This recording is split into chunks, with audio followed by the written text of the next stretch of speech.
এরপর প্রশ্ন হলো মৃত ব্যক্তির জন্য কি কি আমল করলে তাদের কবরে পৌঁছাবে।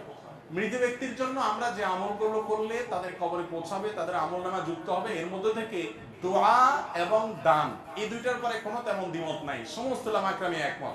সবচেয়ে বেশি মৃত ব্যক্তির জন্য উপকার হবে কোন জিনিসটা? দোয়ার চাইতে উপকারী কিছু নাই।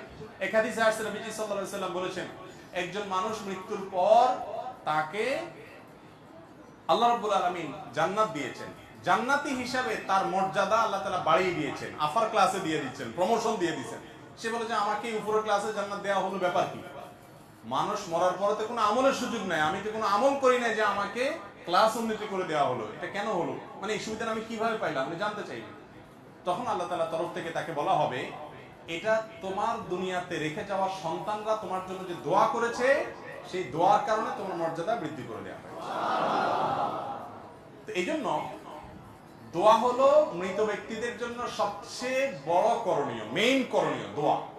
চোখের পানি ফেলে দোয়া করা, আল্লাহ আমার বাবাকে, আমার মাকে, আমার ভাইকে, যে চলে গেছে দুনিয়া থেকে, আল্লাহ আপনি তাকে মাফ করে দিন, আল্লাহ তাকে আপনি মুর্দাদের তরফ থেকে করতে পারেন। বহু হাদিসে আসছে এরকম, নবী করিম সাল্লাল্লাহু আলাইহি ওয়াসাল্লাম সাহাবীরা জিজ্ঞেস করছে, ইয়া রাসূলুল্লাহ আমার মা মারা গেছেন, হজ করতে পারেন না, আমি হজ করতে পারি কিনা? তখন বলেছেন, হ্যাঁ তুমি তার তরফ থেকে হজ করো।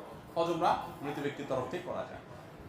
নামাজ এবং রোজা মৃত ব্যক্তির তরফ থেকে করা যায় কিনা, এটা নিয়ে ফুকাহাদের মধ্যে ইখতিলাফ আছে। ইমাম আযম আবু হানিফা রাহিমাহুল্লাহ, ইমাম আহমদ ইবনে হাম্বল রাহিমাহুল্লাহর মত অনুযায়ী নফল নামাজ এবং রোজা এটা মৃত ব্যক্তির তরফ থেকে করা যায়, অর্থাৎ করলাম এটা সওয়াব আল্লাহ আপনি তাদেরকে দিন। তবে এই ক্ষেত্রে ইমাম মালিক রাহমাতুল্লাহ আলাইহি এবং শাফিঈ রাহমাতুল্লাহ আলাইহির একটা মত অনুযায়ী ওনার মতে এটা করা যায় না। তো নামাজ এবং আপনার রোজা, মুসলিমের হাদিসে আসছে যে রোজার ব্যাপারে একজন জিজ্ঞাসা করছে, ইয়া রাসূলুল্লাহ আমার মা ফরজ রোজা রাখতে পারেন নাই, আমি কি তার পক্ষ থেকে রাখতে পারি?